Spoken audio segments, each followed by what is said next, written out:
એટલી આશા રાખું તમારા બધા પાસેથી કે લોકલ જે બહેનો છે એને થોડુંક માન સન્માન સાથે એને કામ કરવાનો મોકો એનું, કારણ કે બહેનોને શું ઘર બહાર છોડીને આવતી હોય તો એને પણ આશા હોય કે બે જગ્યાએ અમારું ક્યાંક માન સન્માન જળવાય.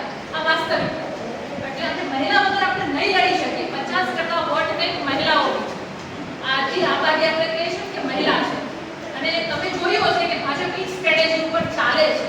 મહિલા વોટર્સને પોતાના તરફ કરવા માટેના હવે એને ઘણા બધા મુદ્દાઓ શરૂ કર્યા છે.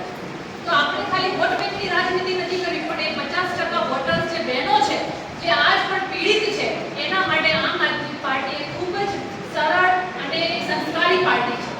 લોકો કામ કરવા આવશે પણ આપણે એમની પાસે જવું પડશે. તો દરેક મારા ભાઈઓને વિનંતી કરું છું કે મહિલા સંગઠનને મજબૂત બનાવવા માટે પણ તમારો સાથ અને સહકાર જોશે. ઘરની મા બેન દીકરીઓ પણ હોય છે તો એમાં પણ જો તમને લાગે કે સ્વતંત્ર છે, બહાર નીકળી શકે છે તો એમને પણ પાર્ટીમાં આવવા માટેની પરમિશન આપો જેથી કરીને આપણું કાર્ય મોટો થાય. એટલે અને મહિલાઓ જ્યારે તમે કોર્પોરેશનની ઇલેક્શન આવશે તો 50% બહેનો જોશે ને ત્યાં ગોતવા જશે અને જે બહેનોને આપણે લડાવીશું એ લડી જતા રહેશે પણ આપણી કાર્યકર્તા બહેનોને મોકો મળે, કાર્યકર્તાઓ જોડીએ તો આટલી મને જિલ્લા ટીમ પાસેથી અને મહાનગર ટીમ પાસેથી આશા છે. પ્રદેશમાં તો ઇસ્યુ થાય ને અમારા લોકોની ઘણી વાર ચર્ચા થતી હોય છે અને આગામી વિધાનસભા અને લોકસભામાં પણ 35% મહિલા આવવાની, 35%નું બિલ જે લટકાવીને રાખ્યું છે આ બી તો કાલ મોદી સાહેબ કરવાના એટલે એનો પણ ફાયદો આપણને મળશે પણ એના માટે પણ આપણે મહિલા જોશે.